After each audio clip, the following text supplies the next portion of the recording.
नमस्कार। तो 2026 के लिए बेस्ट म्यूचुअल फंड कौन सा है? अगर इसी सवाल का जवाब ढूंढ रहे हैं तो शायद उम्मीद टॉप फंड्स की एक लिस्ट की होगी। लेकिन सच तो ये है कि ऐसी ज्यादातर लिस्ट बाजार के मूड के साथ, हवा के रुख के साथ बदलती रहती हैं। तो आज हम किसी फंड का नाम नहीं जानेंगे, बल्कि एक ऐसा भरोसेमंद तरीका, एक ऐसा प्रोसेस सीखेंगे जिससे कोई भी अपने लिए सबसे अच्छा फंड चुन सके। तो चलिए इस प्रोसेस को समझना शुरू करते हैं।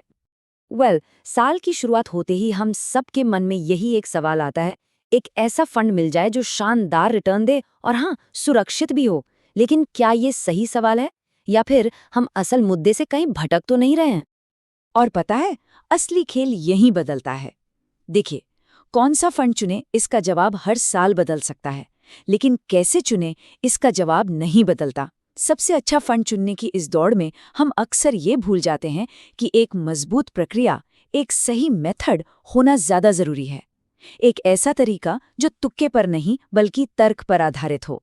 आज हम उसी मेथड को स्टेप बाय स्टेप समझेंगे। तो हमारा सबसे पहला और सबसे जरूरी कदम, किसी भी फंड का रिटर्न या उसकी स्टार रेटिंग देखने से भी पहले हमें बस 1 मिनट रुककर खुद से एक सवाल पूछना है। ये पैसा आखिर लगाया क्यों जा रहा है? इसका मकसद क्या है? जरा सोचिए, सिर्फ एक ऐसा सिंपल सा वाक्य लिखने से ही ना आधे से ज्यादा फैसले आसान हो जाते हैं। ये एक फिल्टर की तरह काम करता है जो साफ साफ बता देता है कि कितना जोखिम लेना सही है और कितने समय तक निवेशित रहना है। और यकीन मानिए, यही हमारे निवेश की असली नींव है। अच्छा, एक बार जब लक्ष्य साफ हो गया तो अब हम आते हैं स्टेप 2 पर, सही फंड कैटेगरी चुनना। और ये वो जगह है, सच कहूं तो, जहां ज्यादातर लोग गलती कर बैठते हैं। अब ऐसा क्यों है, इसे समझना बहुत आसान है। एक स्मॉल कैप फंड की तुलना लार्ज कैप फंड से करना सेब की तुलना संतरे से करने जैसा है। मतलब कोई लॉजिक ही नहीं है। दोनों के उद्देश्य और जोखिम का लेवल बिल्कुल अलग है। एक पोर्टफोलियो का कोर हिस्सा हो सकता है तो दूसरा सैटेलाइट। इसलिए नियम ये है कि हमेशा एक ही कैटेगरी के फंड्स की आपस में तुलना करनी चाहिए। ठीक है, तो कैटेगरी चुन ली गई है, अब समय है परफॉर्मेंस देखने का। लेकिन यहाँ एक ट्विस्ट है। हम सिर्फ पिछले 1 साल के चमचमाते रिटर्न को देखकर इम्प्रेस नहीं होने वाले। हमें थोड़ा और गहरा गोता लगाना होगा। इसे ऐसे समझिए, ट्रेलिंग रिटर्न जो हम अखबारों में देखते हैं वो सिर्फ कहानी का एक हिस्सा, एक स्नैपशॉट बताते हैं, जबकि रोलिंग रिटर्न हमें पूरी फिल्म दिखाते हैं। रोलिंग रिटर्न से ये पता चलता है कि फंड ने अलग अलग बाजार के दौर में, चाहे तेजी का माहौल हो या मंदी का, कैसा प्रदर्शन किया है।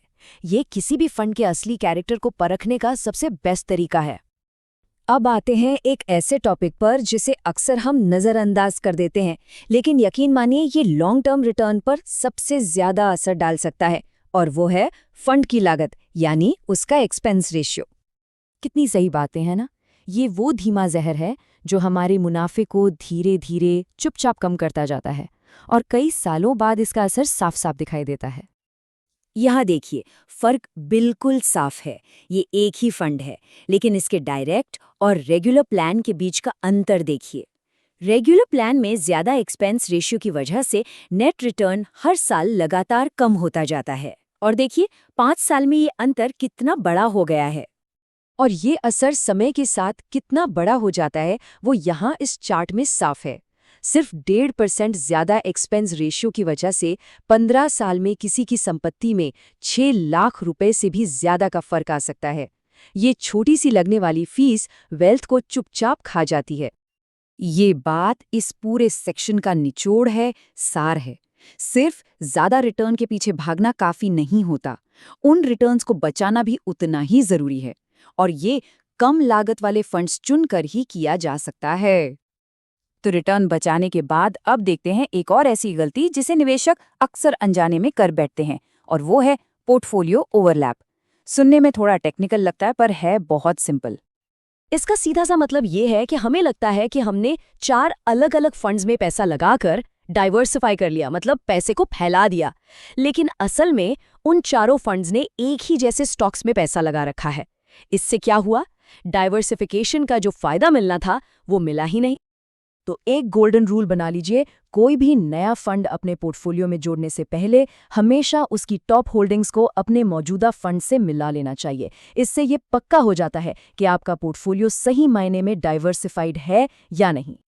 और अब हम आ गए हैं आखिरी और शायद सबसे महत्वपूर्ण स्टेप पर। देखिए, ये स्टेप किसी फंड के बारे में नहीं है, बल्कि ये हमारे आपके यानी खुद निवेशक के बारे में है। ये हमारे व्यवहार और हमारे मनोविज्ञान की असली परीक्षा है।